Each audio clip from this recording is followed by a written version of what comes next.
How to turn on or off read receipt on Messenger. Hi guys, welcome to our channel. Let's begin. In this video, I will guide you on how you can turn on or turn off read receipt on Messenger.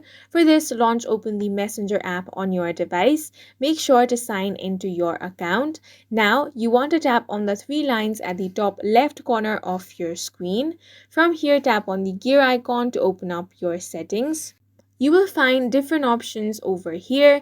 Now you want to scroll down and look for the preferences section. Here, find the option of privacy and safety. Tap on this. Now scroll down and get to the section of what people see. Here you have three options: read receipt, active status, and story controls. Go ahead and tap on the read receipts option.